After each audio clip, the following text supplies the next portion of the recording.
Fantasy Philosophers is brought to you by fantasy-info.com.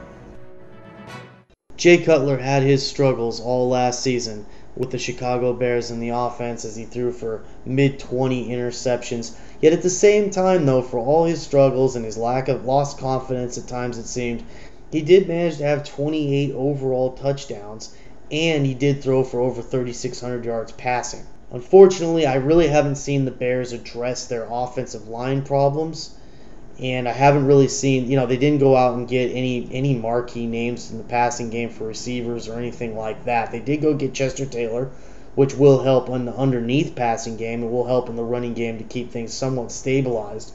They did, the Bears basically fired everybody in their coaching staff other than head coach Lovie Smith, and they brought in Mike Martz as an offensive coordinator who's definitely had success and is a heavy pass-first type of coordinator. We know this. There's no secret about that, as he runs that Air Coryell type of offense. Here's the issues that I see, though, with that type of offense. That offense is more timing and rhythm based. You have to have precise route runners for your receivers, and we just can't really say that the receivers that Cutler has right now are those type of guys. I mean, really, it worked beautifully for Martz when you have a Kurt Warner throwing a quarterback who's very accurate, a good offensive line, got two really good route runners in Torrey Holt, and hey, I mean, they have teams, a lot of teams around the NFL all watch film on how precise Isaac Bruce was in his career at running routes. So when you can get to those areas that you need to be at when the ball's there on time, and you have a guy like Warner who can release that and do that, you have a lot of success. The same held true back in the day with Dan Fouts and all those great players back in those days. They had good receivers. They had a great quarterback that could deliver that ball quick and accurately, and it worked.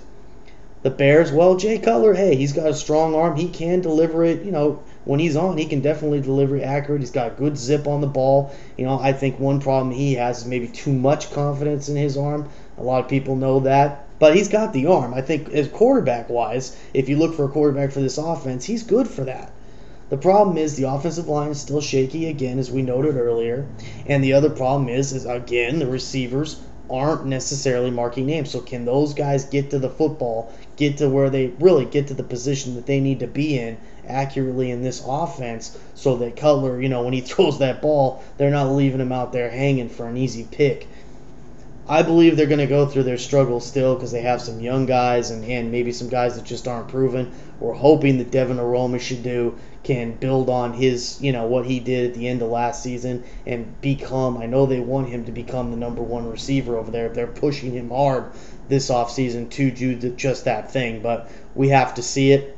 There's been points already in OTAs where they're mixing and matching guys running in the starting lineup with, they have Devin Hester, they have Johnny Knox, they have all these different guys.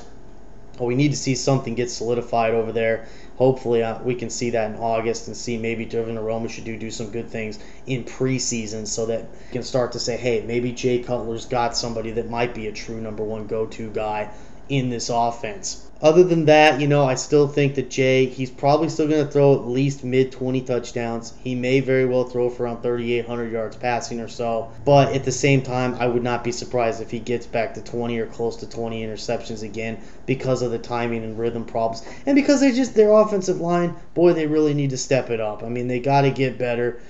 And I just don't know if they can. I just don't know if the talent's there to do so with that much passing, that much demand in the passing game. So keep those things in mind when you look for Cutler this upcoming season. For more fantasy football information, go to fantasy-info.com and sign up for our free e-newsletter. Good luck in your 2010 Fantasy Football League. As an added bonus, the Fantasy Info guys will include their 5 secret tips for success in fantasy